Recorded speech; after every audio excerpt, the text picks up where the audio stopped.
5:30, so we'll call to order this meeting for Monday, April 18th. Would you start us off with a roll call, Jordan?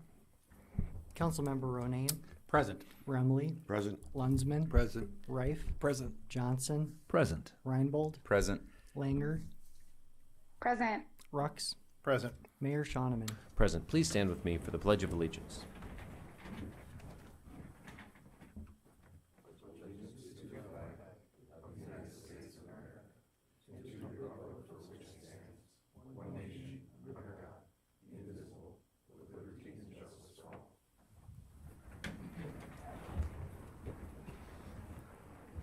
First order of business will be to approve this week's agenda. Can I get a motion? Move to approve. Second. A motion from Councilman Reif and a second from Councilman Rux. All in favor, please say aye. Aye. Opposed, nay.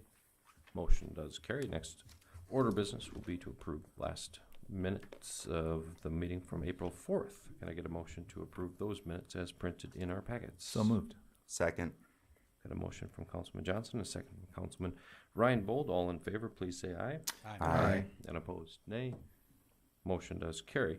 We did have one speaker who's speaking to us for the open forum segment, but I did speak to him just before this meeting, and he would like to speak during a new business segment, so we will call upon him when his time arrives for that. We'll move along to our consent calendar, where we've got 6 items of routine city business. Can I get a motion to approve those 6 items? So moved. Second. A motion from Councilman Ronayne and a second from Councilman Lunsman. All in favor, please say aye. Aye. And opposed, nay. Abstain on A. We have a motion does carry with an abstention from Councilman Remley on item labeled A. We'll move along to our new business, where we've got the possible first reading of ordinance 220406, which prohibits chronic nuisances and criminal activity, public nuisances, and I'll cue that up to our city attorney, Ron Weger. Ron, what can you tell us? Thank you, Mayor. Ordinance number 220406 addresses 2 issues. One is chronic nuisances. The other is criminal activity as a public nuisance. In the overview that I provided the council, I've got an explanation of both of those. Section 26-124 deals with the chronic nuisance and discusses that when there's a continuing or recurring nuisance violations at the same property, those can eventually rise to the level of a chronic nuisance. Again, because most of the notice and orders that go out by our code enforcement to a property owner result in a quick abatement of that property, we're talking about a small number of property owners who do not follow those, and those properties can eventually become an eyesore or problems within their neighborhoods, and as importantly, they command a disproportionate amount of code enforcement resources. So the recurring nuisances that become a chronic nuisance is primarily in the manner in which they're handled. Those would result once there have been enough nuisances where it's become now a chronic nuisance, it would result in a ticket being issued or a summons and complaint from the city attorney's office going to that property owner. That property owner would then have to appear in magistrate court for any other type of ordinance violation and follow the court procedure. That in court they can choose if they want to plead not guilty, and then they would be entitled to a trial, and we'd go through that process. However, if they plead guilty or are found guilty, we would ask the court to impose as part of the sentence measures to try to get this person to follow and comply with our code enforcement.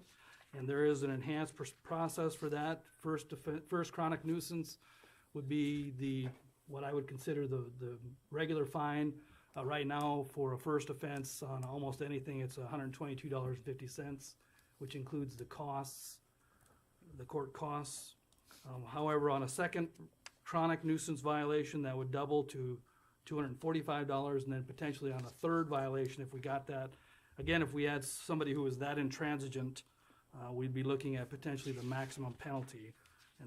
And what this particular section does is it makes it clear to that nuisance violator what that process is going to be and what ultimately that punishment could be. And then the section 26-125 is, we consider to be more of a public safety tool for our law enforcement, where they have a property that is, for one reason or another, has become a haven of criminal activity. Section 26-125 allows for that to eventually to be declared a public nuisance because of the ongoing criminal activity. So the property, the building itself might be in fine shape, but it's the activity that's going on in that property that becomes a public nuisance. And there is a procedure then as well. And that procedure is a stair-step procedure that allows the owner of the property to first be aware that they've got a problem, and then if the problem continues, that they would be required to abate that. And that abatement process is set forth for either trying to evict that person or otherwise coming up with something to stop that activity.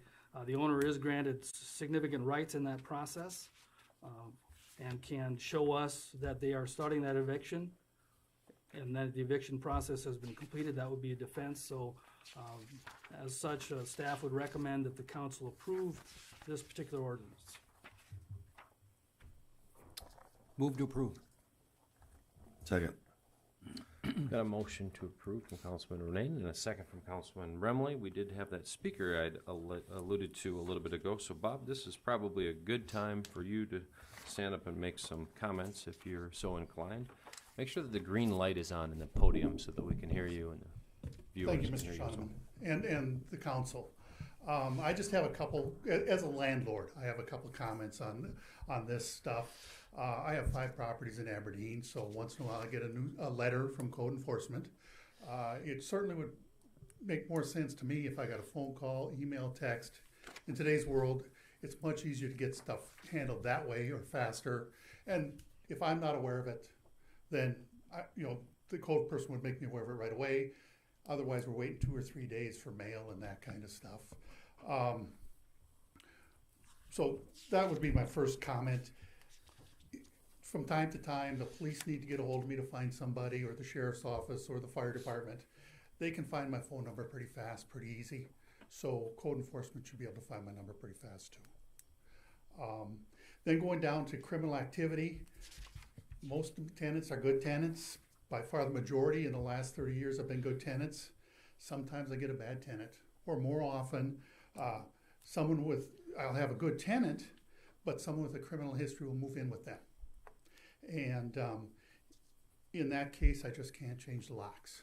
There's a process I have to go through. Page 4 of 5, F3 says, abatement actions not violation of the law. Actions taken by the owner to abate public nuisance as defined in this section shall not be deemed a violation of federal or state fair housing laws or landlord and tenant laws. I still have to follow the landlord-tenant laws. For example, if someone's arrested for possession, say, of a controlled substance on my property, I would certainly start the eviction notice. I don't want that, the illegal activity. But if they chose to fight the eviction notice, there can be a long process involved in that. And if it ends up in court, the judge is probably going to say they're not guilty that they're okay until they're found guilty. So whatever's presented, they're innocent until found guilty. Those criminal proceedings could be lengthy. They can take months. My only recourse is to not renew the lease. In that case, hopefully somebody would be month to month, and then I would, at the first of the month, not renew it the following month. But if not, if I'm on a year's lease, it could take months before somebody gets out of there. So thanks for listening to my comments. Thank you for sharing that with us, Bob. Anyone else? May I just point something out in the provision regarding owner's rights, where it talks about eviction as a defense?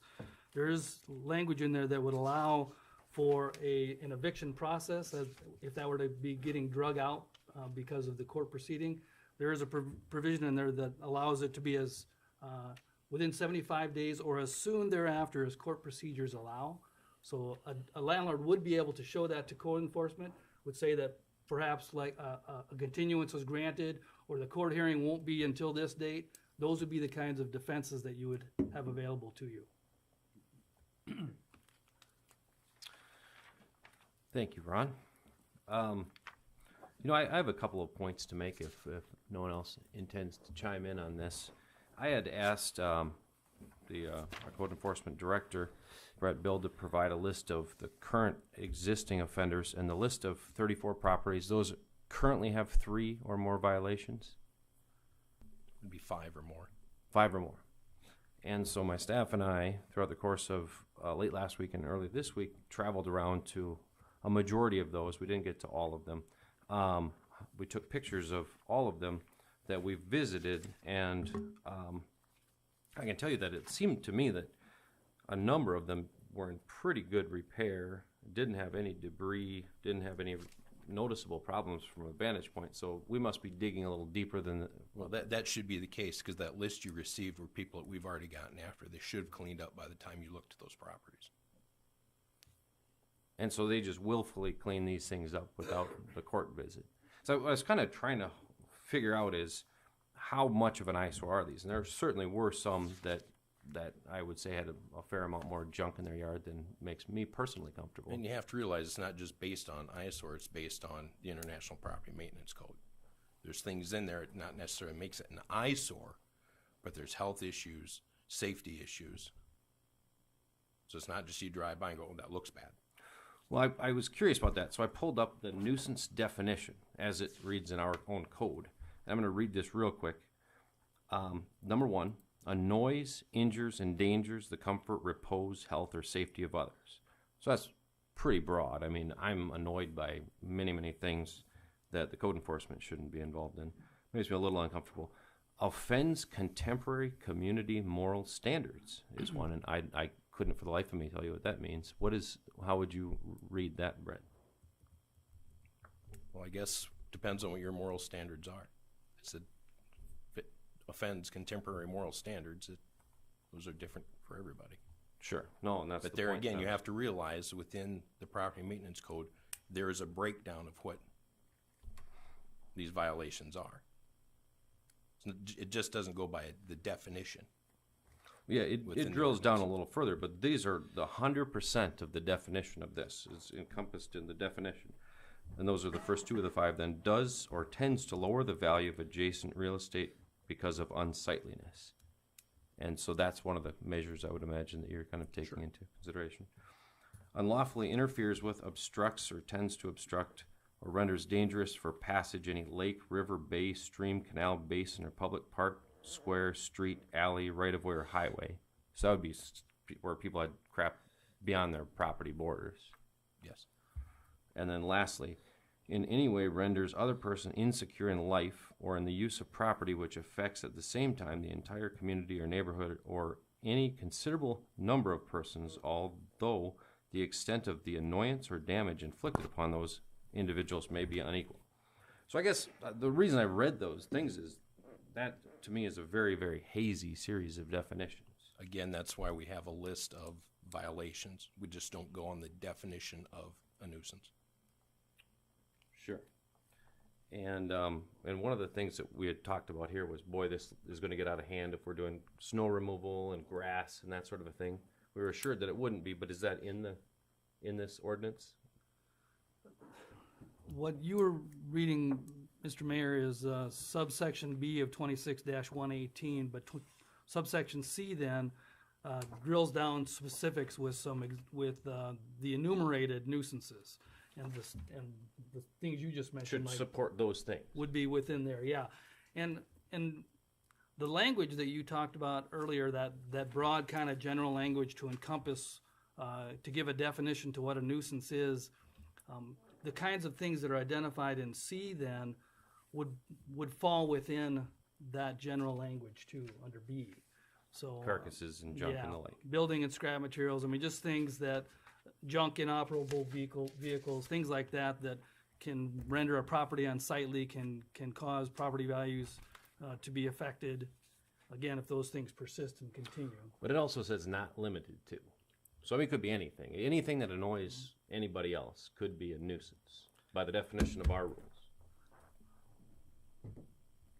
Well, no, I mean, it has to rise to the level of being a public nuisance as set forth in B. I mean, again, there's this, and I've talked about it in different contexts, but there's this reasonable person standard that has to be used in all these. And reasonable person from a legal perspective is considered an objective standard. So again, you talk about annoyance, injury, or endangering comfort, repose, that would be from the perspective of a reasonable person.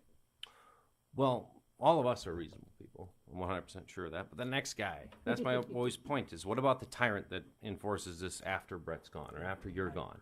And annoy so it's very clear that annoy, and it's not limited to any of these things. Anything that annoys any person is literally a nuisance, according to this. 3 violations of that means you go to court. That, to me, I think we need to do something to tidy that up so that it's not or and then anything. And, I thought we had talked about things like grass, clippings, and that sort of a thing would expressly not be a part of this, but I don't see any language encountering that here. Correct. That type of language is not in there, in the chronic nuisance new section. So, I know that we had some of these discussions earlier, and I hate to belabor it, but the last point that I want to make that Bob had touched upon is America is built upon the idea that we're innocent until found guilty. Section B of this thing, or Section 26.125, I guess the entire predication is that it's somebody's suspicion that somebody's doing something illegal. I think that the court system exists that we prove that somebody has done something illegal before we take measures against those people. So for those reasons, I'm just very, very uncomfortable with both of these things, and I'm against unnecessary regulations. I think both of these fit clearly into that category. So the rest of you vote as you see fit, and I'd be happy to take any other discussion points or questions from any of the rest of the council. Go ahead, Dave. 2 questions. Number 1, kind of parlays what Mr. Schott said, is that if, for example, they did go through the eviction process and it was denied by the judge, what then? If the landlord took the steps and tried to evict this individual, the judge denied it, what happens under this particular code then? If the activities continued, Well, or if they just denied that eviction and the activity stopped. even if the activity continued and he tried to get this individual out of the place by his means, the lawful means is by evicting somebody. If you want to get him evicted, you go through the process, which can take, I've seen as short as a month and a half, which is rare. Generally, it's going to take 3 to 5 months to get somebody out of there. What if during that time, and the judge says, nope, you can't evict him, where does that put the landlord? So here's my response on that: is if we have a landlord who's acting in good faith in walking through this process, and they've received a verdict in favor of the tenant, their next option would be to take that information to the zoning board. Under subsection 3, F2, they could use that as another defense to say, I'm trying everything we can here. Again, this is to get the attention of the landlord and to figure out a way to stop that activity. Now, again, if the judge is is refusing to evict somebody, has the activity continued? I would think not. Well, what if that happened? You know, that he's trying to kick him out. Let's say we got a bad tenant that's getting arrested, but no convictions of anything. The judge says, no, you can't evict him because he's never been convicted of anything. So here now you've got the fact that he's not evicted. There's still the guy getting arrested, let's just say a guy, getting arrested constantly. Do we stop that, or how does that going to work? Well, I guess what I'll point out is that the judge's standard would be different than the criminal standard. The judge would not be using a criminal conviction. If he had clear and convincing evidence, in fact, probably in that context, if he just had preponderance of the evidence that this activity was actually going on, the judge would, and I think could and would evict. based on that. He doesn't need to know that it's beyond a reasonable doubt. No, I agree with that, but I'm just saying, let's say, for example, you got a judge that just says, no, I'm not gonna evict him. Then what? What happens to the landlord? Well, I would take you to F2, which says that they can then bring it to the zoning board and explain that. Councilman Ronayne? Well, that's the language, Dave. It says that in order, you've got a right to defend and say, I'm doing what I can. The question is going to be for the zoning board, or for subsequently if it gets to a judge, have there been reasonable steps? Have I as a tenant taken reasonable steps to try to abate this problem? And if I got thumped in an eviction, first of all, if an eviction takes 3 months, you're not trying. I'm here to tell you, the statute says you're allowed to have an immediate hearing. And so I've never had one that's taken a month to get to trial. But even if you did, if you get thumped, that sounds like you have taken a reasonable step to try to abate. And the language that I read in here makes that a defense. I'm satisfied with this.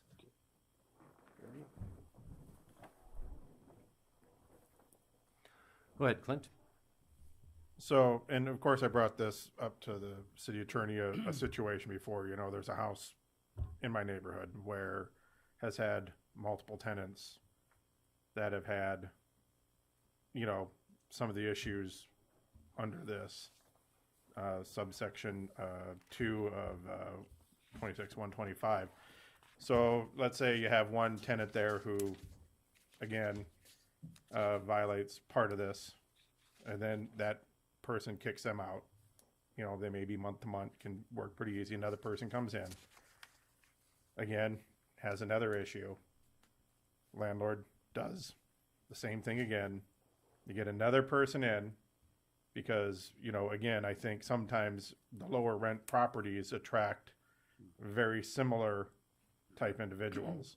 So you could easily have 4 of these circumstances in a year through no fault of the landlord. But now it could be a chronic nuisance to where if it gets one more, now he has to go in front of a judge and say, look at what I did. I mean, what would be the process in that type of situation? So I'm going to disagree with your premise. If the landlord continues to have this problem, there is a problem with the landlord. Notwithstanding that they're switching out occupants or tenants, there's a problem with that landlord in the way that they're doing their screening. And again, part of the, I understand that there's this focus on the landlord, but we're also forgetting about the neighborhood. And the whole point here is that you've got a neighborhood that's being, to some degree, harmed by this activity going on right next door. And so what you're describing to me, Clint, may or may not cut off the continuing efforts here for a chronic nuisance or a criminal activity public nuisance. If they continue to keep putting bad people in and bad people keep doing bad things, then this procedure will continue.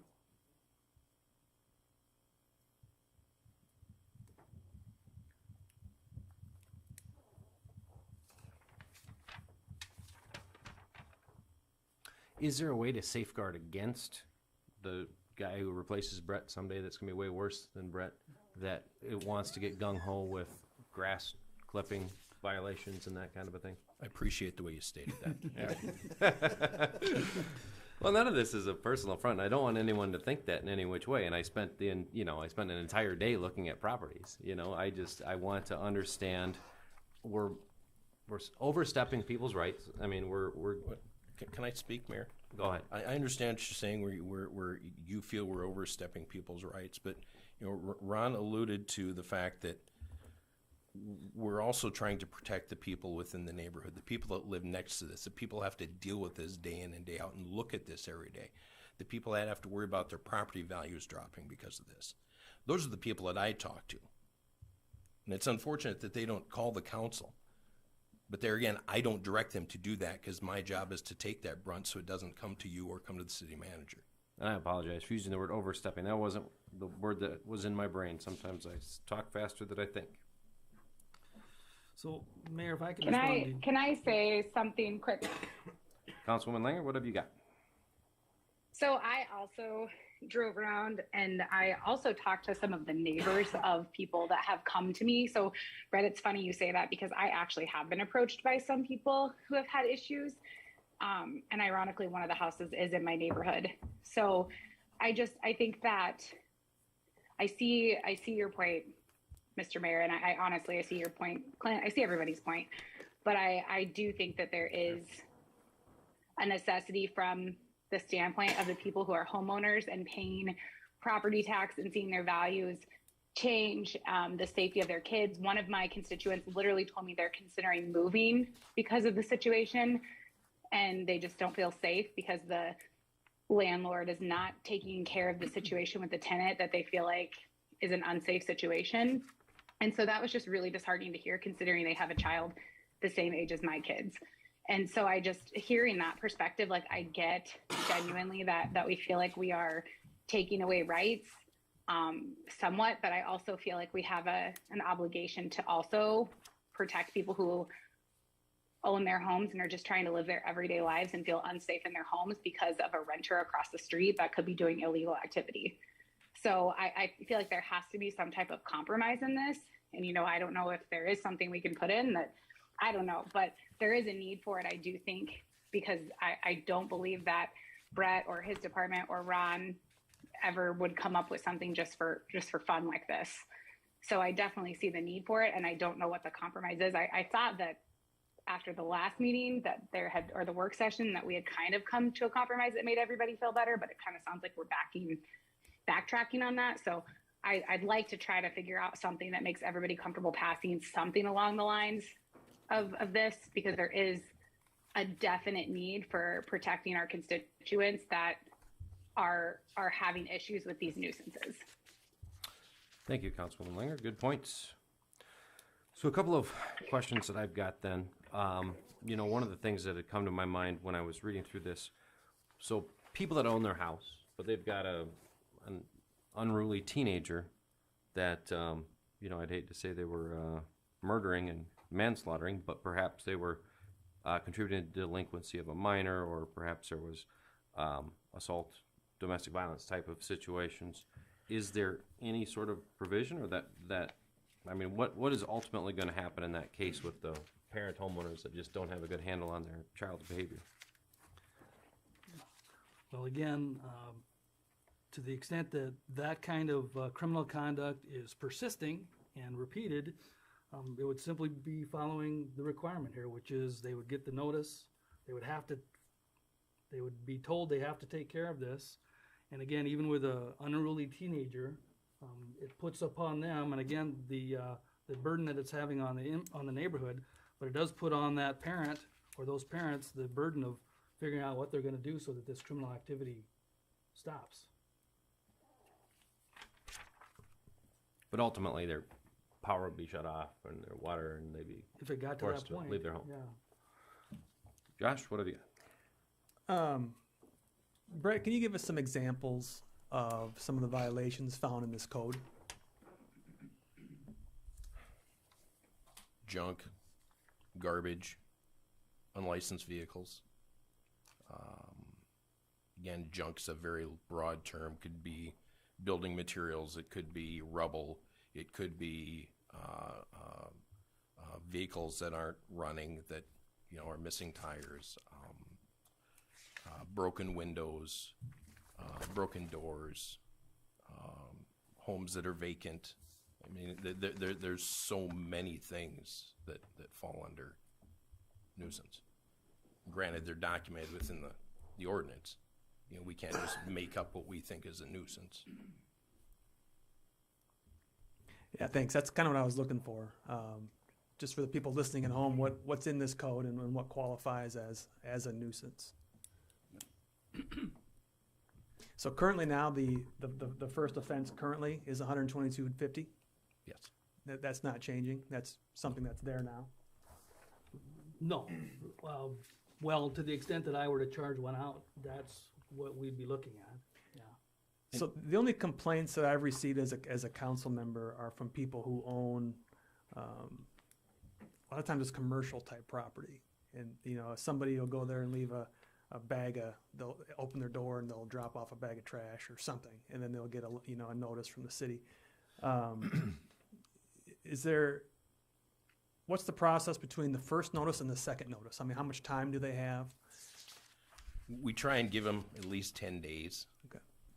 And if somebody contacts us and they say, we're going to be out of town, or we've been out of town, or we're working on it, we try and work with people if they let us know that they're trying to do something. Sure. Or if we go by and say, oh, look, they're making progress, we'll contact them again, say, we see you're making progress. Do you need a little bit more time? Okay. But the way that this code is written, this is 3 separate incidents. It's not one thing that they haven't dealt with over 3 periods, right? So each of those homes that I visited, like it might be tires on the ground, might be one offense. That we lump it all together. If we stop at their property and they've got, say, 5 different violations on their property, we count that as one offense. We don't break each one of them down as individual offenses. So they'll get a letter stating you need to clean up your junk tires, your unlicensed vehicle, your broken window, on down the list, and that's their one offense for that time. It's not like we break each one and say, oh, you had 5 offenses on the property. Oop, you're in big trouble now. So presumably, the way that you understand it, if they don't deal with some of those things, then they get a second offense. Like say they picked up the tires, but they didn't pick up whatever your other example was. That's their second one. But the way that this reads to me is 3 or more public nuisances. It almost seems like it's 3 entirely separate infractions. That's the intent. Yeah, that's the way we interpret that, is that a public nuisance isn't, you show up one day and there are 5 different violations, and that's five public nuisances. That's a single public nuisance, and that's how we've always addressed that. Yeah. So the same thing, like those tires, if he just doesn't pick it up for an extended period of time, that will become 3 public nuisances. If it continues, it can. Again, there's at some point in this process, there's the ability for us to abate, and if it's something that we can abate, we will. But again, the tire is maybe the hardest example for us, but because we do have the ability to show up at properties and basically clear up the mess, we charge them for it, and they lose whatever the valuable items that they might have had in their yard. They'll lose those, but again, it's one thing for us to show up, clear it out, and then come back a month later and here's a bunch of junk again. And that's what this is. Normally, it isn't the same junk we see over and over again. So these guys that have got 5 or more that I visited their homes today, if it looked like they had virtually none, it's because they've cleaned it up, but they had 4 or 5 interactions with you that required them to be prodded within the last year to 6 months. Sure. And again, that's the part we're talking about, is that a lot of these property owners will clean up, but then next thing you know, they're right back with another violation. Understood. Josh? I would just say I don't pretend that I could do your job at all, Brett. And I think at some point we as a council have to trust the people that are entrusted to do that job. And if there is going to be, and if there are some what we would call overreaches, hopefully we'll find out about that. And then at that point we can address some of those issues. But just sitting here and saying we think it's going to happen, I don't think that's fair. So I plan on supporting this. Thanks, Councilman Reif. Councilman Lunsman, what have you got? Real quickly, I echo what Josh just said, and I took the questions that are around here today was more of a healthy discussion of letting the people out there, hopefully listening, to know what's in this thing other than having to read it and try to interpret it on their own. I will support this, don't get me wrong, and I do trust our people very well, but it has to have a healthy discussion about something that's going to go to that next degree, and that's why I think these types of questions need to be asked now for those people. So that's just my 2 cents. Councilman Johnson. Yeah, thank you, Mayor. Speaking to that exact point, I think it's useful just to point out that we did have a very good conversation, I thought, with our public works session. But unless you were tuned in, there hasn't been a lot of media recapping of that. And so, Mayor, you brought up a good point there in the criminal activity portion on letter G, that maybe we could again have Chief McNeil just speak to briefly That's the line that says contributing to the delinquency of a minor offenses. And if we had a parent that saw that and thought, well, I have a teenager and sometimes they misbehave, what is the threshold? What types of behavior might trigger something? Because as I think we also want to make clear to the public that a complaint alleging public nuisance criminal activity may only be made by a law enforcement agency, quoting there from letter D. So would you be able to just clarify so that parents perhaps can interpret how this might affect any of their households across town? Yeah, certainly. That's a great question. And it's been my experience that when parents are struggling with their children, and we become involved, we're there as a resource and to help that situation. So correct me if I'm wrong, Ron, but their affirmative defense would be by the fact that they're working with law enforcement and using us as a resource. That shows their good faith. So we wouldn't view that as a violation in this particular ordinance. Correct. Yeah. Correct. I agree. You would only bring that to us if you felt that this was your last the only Well, way you could do it. Yeah, what we were looking at from our previous discussion are those houses that have no responsibility, no sense of ownership, where the doors are in essence open. People are coming and going all the time. You have nefarious adults who are taking advantage of children. You have children who are listed as runaways that we look for that are using these houses as places to hide. We typically get information from schools in the neighborhood. Hey, you have unsupervised youth that are using this house as a place to do whatever, and they're at risk too. So those are the places that we would be interested in applying this, not those situations where parents are struggling with their children. I would advocate against that in this, so that I can go on the record saying that if we're talking about the parents that are having problems with their children. Okay. That's great clarification. Thank you. Yep. Anything else before we take a roll call vote on this first reading? May I ask one other question by way of follow-up to addressing the concern that Mr. Schatz had with his comments earlier? Whether a person is a landlord who has repeated problems or just maybe it's just the first time or the second time, is it policy for your team and department to reach out only by letter, or do you make contact via phone, or would you, is that something that's been considered or done where it's electronic? In a perfect world, we would do that. But having the number of cases we have open on a daily basis, it makes it impossible, one, to chase people around either through telephone or trying to get them to email back and forth. We can send them a letter, whether we do it certified or regular mail, and we still get the same type of response. Plus, we don't get the verbal battering that we would get over the phone when we call. Okay. Yeah, and thank you for that answer. That helps understand.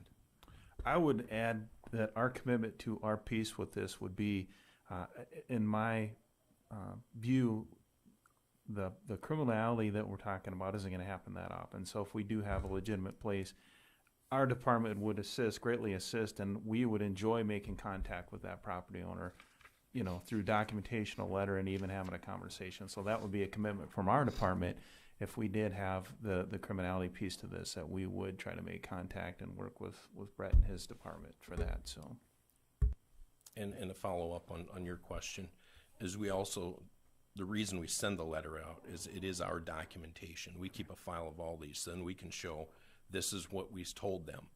This is when it was sent. This is when we either received an acknowledgement from them or we didn't.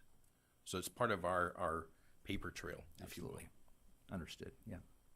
Okay. Yeah, I think it's just important to voice that because Could I weigh in there on will that? be other landlords that would wonder the same question. So thank you.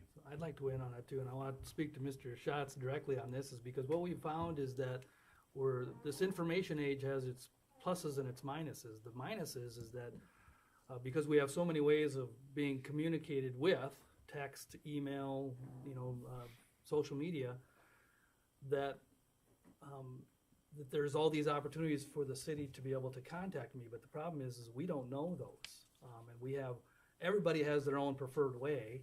We found it a lot with respect to snow removal. You know, and the snow removal alerts that go out every winter, people are upset because they didn't get it, even though we've got numerous ways of trying to communicate it.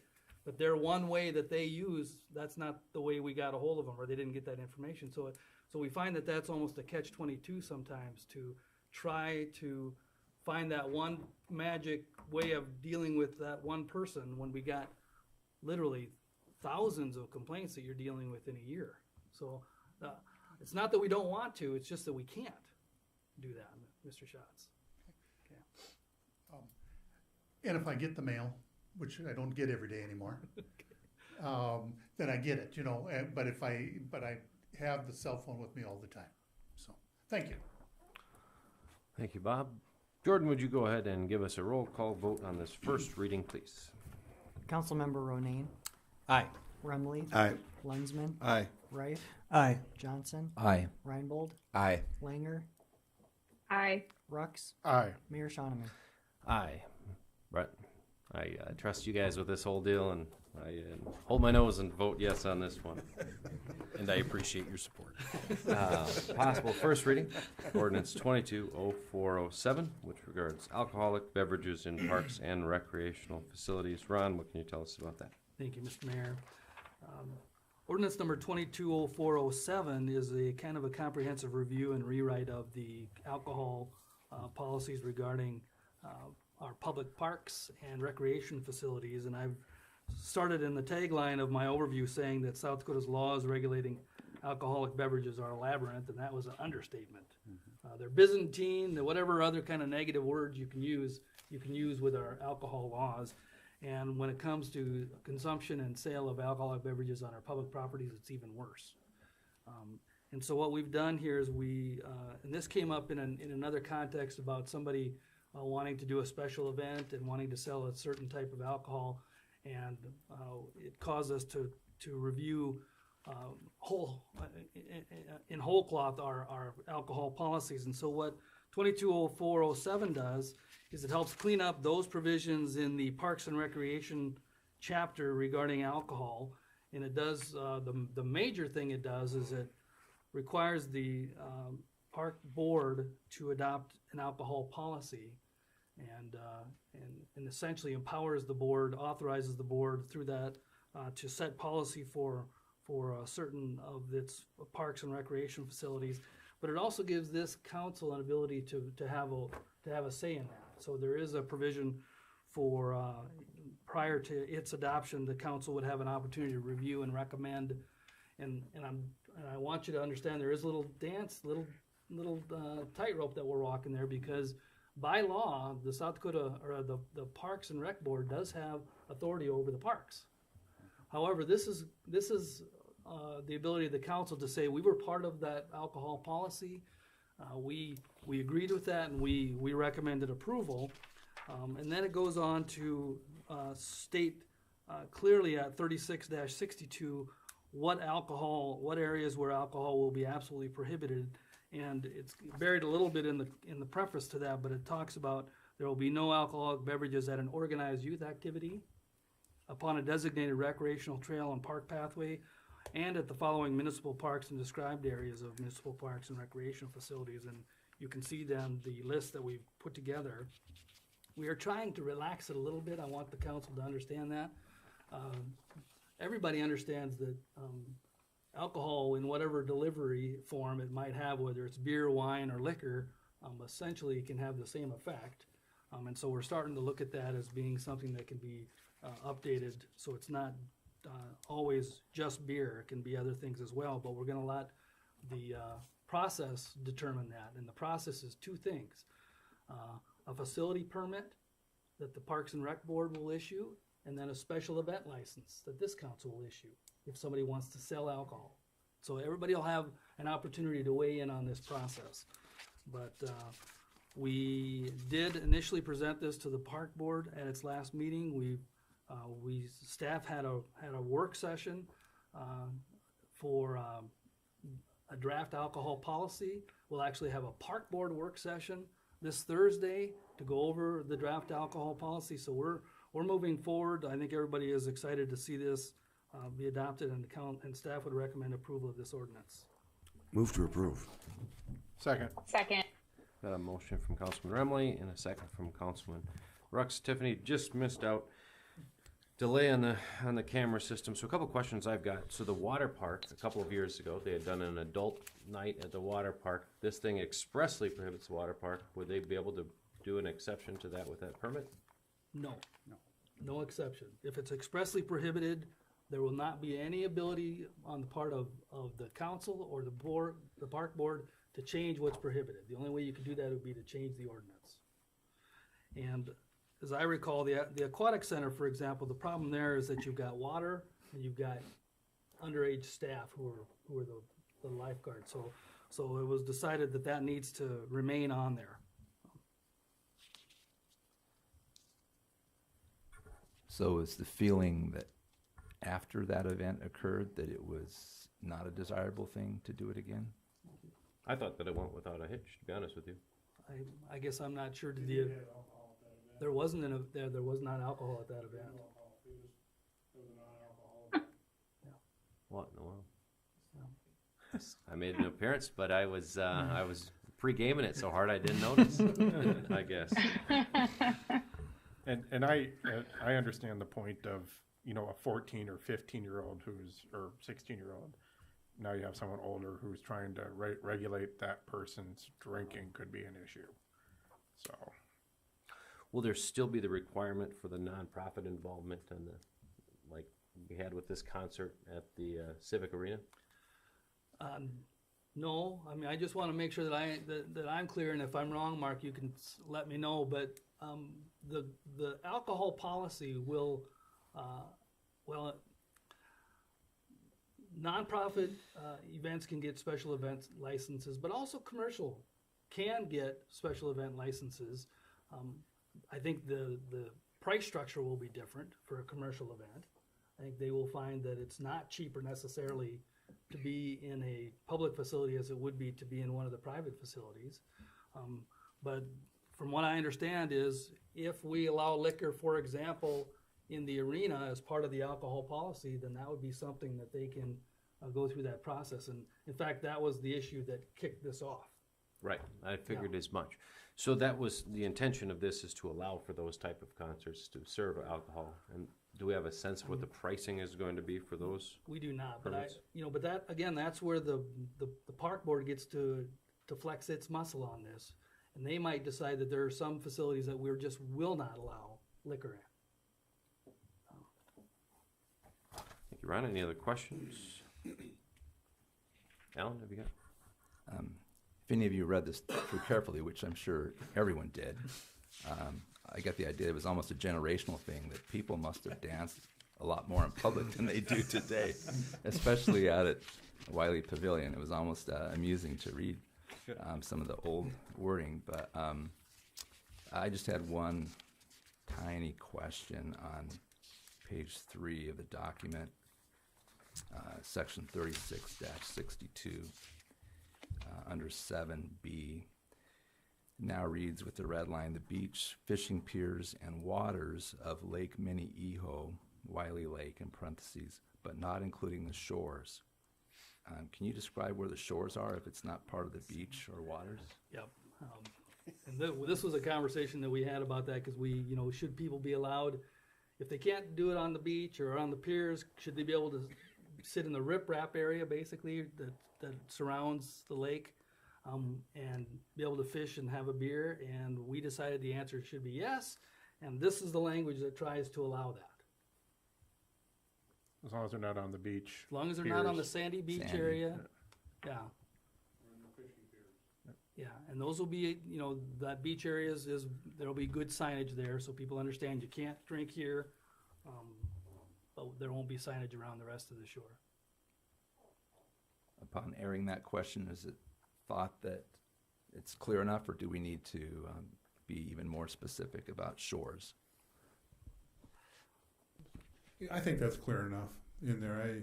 We went around quite a bit with this one, and I think the shore area, it should be open, and I think the language kind of covers that. keep people off the beaches. The fishing piers are youth fishing piers, and we don't want them out there probably with alcohol. So Very well. we're comfortable with it. This is a little premature, but some of the draft language we have in the policy on this issue talks about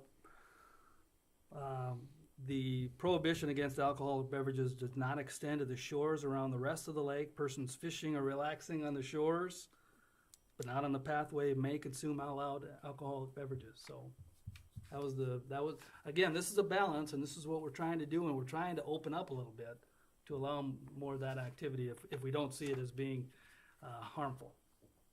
And the thought process with prohibiting it on the beach is what? I'll let Mark.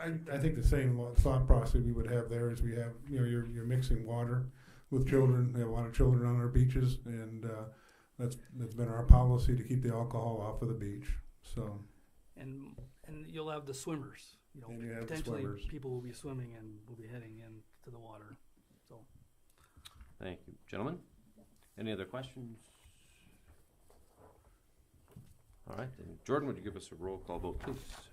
Councilmember Rux, Aye. Langer, Aye. Reinbold, Aye. Johnson, Aye. Reif, Aye. Lensman, Aye. Remley, Aye. Ronayne, Aye. Mayor Shonneman. Aye, motion does carry. Thanks for joining us, Mark. Appreciate it. Next, we've got our public hearing and possible approval of a special one-day retail on-sale liquor license on May 12th for the Aberdeen Area Chamber of Commerce's business after hours, which will take place at Stephen Lust Automotive. Can I get a motion? Move to approve. Second. Got a motion from Councilman Ronayne and a second from Councilman Reinbold. Anyone from the public or the council have anything to say?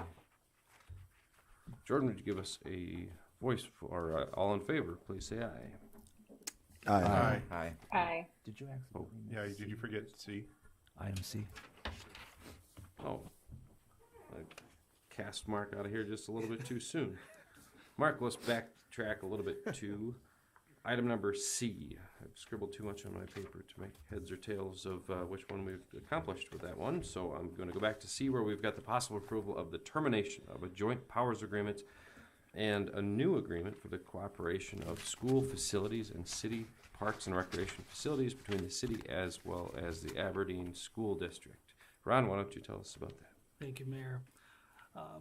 Last fall, the city was approached about potentially terminating a joint powers agreement that had been entered into in 2005 that included the school district and Northern State, and it had to do with the Clark Swisher Activities Complex. But again, now that the new Dakota Bank Stadium has been built, NSU is no longer using that for its football games, so the school district was wanting to terminate that. And so the first item that you have is an agreement for termination of joint powers agreement, and that was, again, negotiated and has been approved already by the school district in Northern and the South Dakota Board of Regents. We'd ask that the council approve that as well and authorize the mayor and Joe and the city manager to execute that agreement. The other item has to do with a joint powers agreement, a cooperative use agreement that was prompted by the termination of this. And as you'll see, the cooperative use agreement allows the city and the school district to cooperate with the various uses of their facilities, and for our park and recreation, primarily for our recreation programming. But we have some school gyms that are being used, and in the same way the school is using some city properties, but under state law, we're encouraged to do that. And so we have gone through a comprehensive review of that, and that did involve department, park board or park staff going through that with a fine-tooth comb, and the school district going through it with a fine-tooth comb. And you'll see in the various appendices to that agreement that there is a breakdown on the various facilities. I will also add for this body that it's probable that once we've approved this agreement, that we will be coming back with an addendum in the next few weeks to switch that out to the Gene Bunnell Activities Complex. It will no longer be the Swisher Activity Complex. But staff recommends approval of the termination of joint power agreement and approval of the Cooperative Use Agreement. Second. A motion from Councilman Remley and a second from Councilman Rux. Any questions for the city manager or Parks Director Mark Hoban on this one? Go ahead, Councilman Johnson. I'm looking on page 4 of the document, items 7, A and B, improvements to district facilities. It says, with the consent of the school district, city may install sprinkler systems, turf, playground equipment, fencing, and additional recreational equipment not in conflict with school use on district facilities. And then following in B, any installations of equipment or construction of facilities on district facilities for community recreation purposes shall be at city cost. Are there any examples of where that has occurred in the city? Well, it hasn't happened in recent future, but there was a day when we would we'd put playgrounds on school property. We would help them with that. We would actually had a grant program to update their playgrounds. We placed that in there just because Holgate, a lot of ways, you know, that's a leased property up there, and we may want to do some things in there as well. So it just kind of helps us to just kind of cover the bases. So, but we haven't done a lot on school property probably since the late '90s, early 2000s. So as far as doing construction on their property with city personnel. Am I correct in thinking the intent is to be more of a partner and buddy and take care using city paid time for the installation so that the district isn't hit with those expenses? Yeah, and just kind of, just help each other out, basically. A good example of that is up at Holgate. You know, we lease that property, but they mow it. You know, we've worked that arrangement out with them. They mow that property. We lease it from them, and we use it for our recreational programs that's there. So different things like that. We meet with them and just try to find ways that we can better work together. And some of that might be here. Another example would be the Holgate bathrooms. We're going to cost share those with them.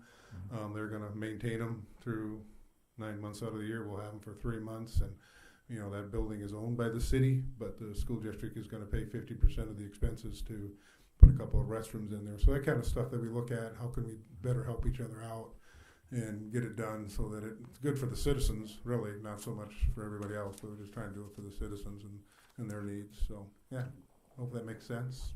It does, thank you. Yeah, and just real quickly, just so you know what else is going to happen, the fast pitch girls are coming, and they will probably move down to our South Complex for the starters for that fast pitch program, and so that's going to be part of that use agreement too, where the high school will probably be playing on our softball fields until they get things worked out at Northern and so forth. So all that comes into play, and we'll be helping them with that as well. So, Thank you, Mark. Yeah. Any other questions we've got from the council? Jordan, would you give us a roll call vote, please? Councilmember Ronayne, Aye. Remley, Aye. Lunsman, Aye. Wright, Aye. Johnson, Aye. Reinbold, Aye. Langer, Aye. Rux, Aye. Mayor Shoneman. Aye, motion does carry. Next, we've got the public hearing and possible approval of a new retail on-off sale malt beverage and South Dakota wine license for Hub City Softball Association Incorporated at Playersfield South Softball Complex Concession Stand. Can I get a motion to approve? Move to approve. Second. The motion from Councilman Remley and a second from Councilman Rux. No one is here to speak on that from the looks of things. Anyone from the council have anything to add? All right, all in favor, please say aye. Aye. And opposed, nay. Motion does carry. Next, we've got the recommendation to award the bid for the high-pressure sewer cleaner and vacuum extractor for the Public Works Department to Flexible Pipe Tool in the amount of $316,796, as well as to authorize the city manager and finance officer to sign the necessary documents after approval by the city attorney. Robin, what can you tell us about that high-pressure sewer cleaner? Well, this is what cleans your sewers and keeps things maintained. It's real glamorous, of course. The bottom line is we have 2 of these units. They are high maintenance, and we do have to replace them periodically. They are extremely expensive, but without them, we do have a great deal of liability by not maintaining our systems the way they're supposed to be done. This one, fortunately, we've talked budgets in recent past here, and I was concerned this one was not going to meet our budget. It does fall slightly below budget, so we are good to go on that. From that standpoint, we aren't going to have to look for extra money. The one thing I do want to add to this particular request for council action is we didn't ask for the existing unit to be declared as surplus and to be allowed to be released upon receipt of the new unit. And so we would ask for that as well. Move to approve and to determine that the prior item is surplus. Second. Got a motion from Councilman Ronayne and a second from Councilman Johnson. So was that figured into the price, or is there some value to the previous unit? When we get into high dollar items like this, we did try to estimate what the unit would be worth and trying to come up with the net price of this thing. So yeah, it's included in the price, and it's even used and well used. There's you see it's over $100,000, but there's a lot in the truck chassis. There's a lot of unit there. So Thank you very much, Robin. Any other questions? Jordan, roll call vote, please. Councilmember Rux, Aye. Langer, Aye. Reinbold, Aye. Johnson, Aye. Reif, Aye. Lensman, aye. Rumley, Aye. Ronayne, Aye. Mayor Shoneman. Aye, motion does carry. Next we have the possible approval of SD-DOT Section 5304 grant in the amount of $29,404.15, which consists of a federal share of $23,523 and 32, as well as our share of $5,800 and 83 cents for the leadership planning and training for Aberdeen Ride Line staff, and to authorize the city manager to sign the SD-DOT Section 5304 grant agreement. Rich Krokel, welcome. What can you tell us? Thank you. Yes, this is actually a grant that I brought to you in March of 2020, and this was extended because of during the COVID epidemic.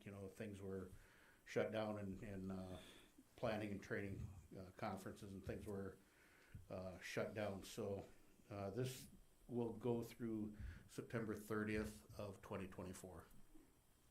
And this is, like Mayor said, for Ride Line.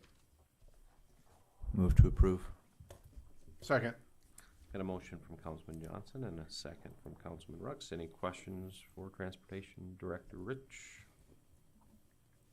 Jordan, go ahead. Yeah, are all the staff members able to take advantage of this, or how many benefit from it? Well, this would cover things like pass training, which is securement training that all of the drivers are required to have.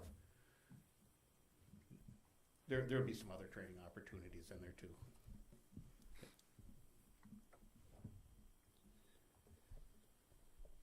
All right, Jordan, go ahead with the roll call vote, please.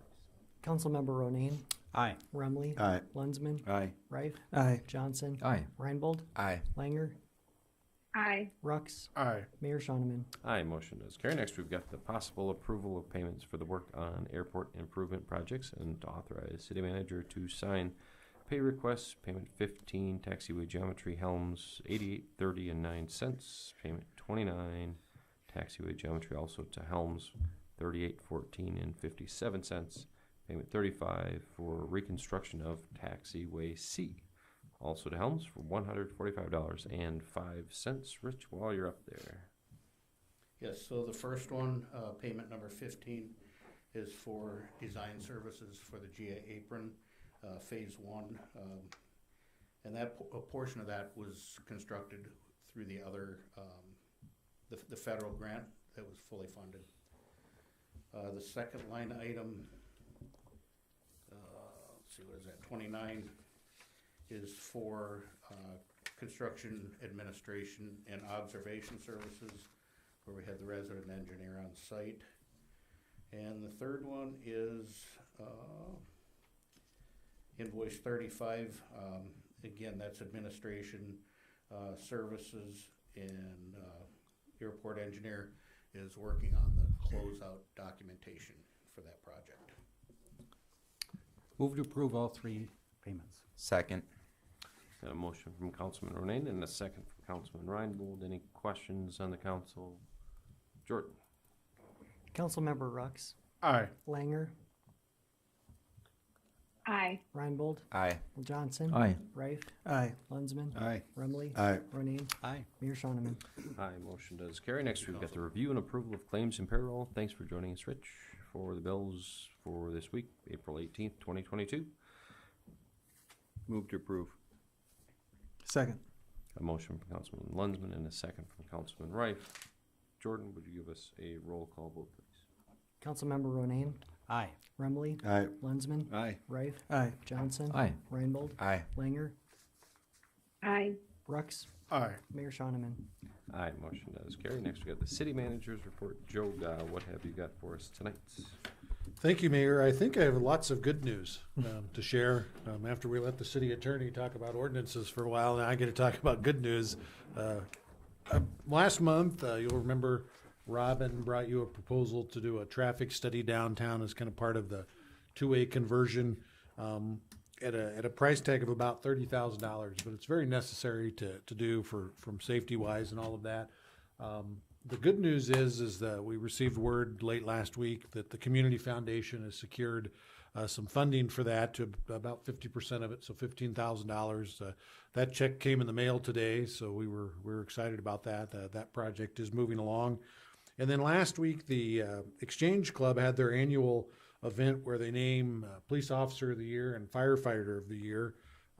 Cole Kistner was named the Police Officer of the Year, and Kent Worry the Firefighter of the Year. Coincidentally, they're both in their 6th year of service to the city.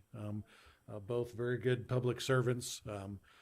Cole, I remember when he hit his anniversary, we talk about, do employees really care whether or not they get their service award? Well, Cole was working the night shift, and I don't know if you've noticed this, but Chief and I don't work the night shift anymore.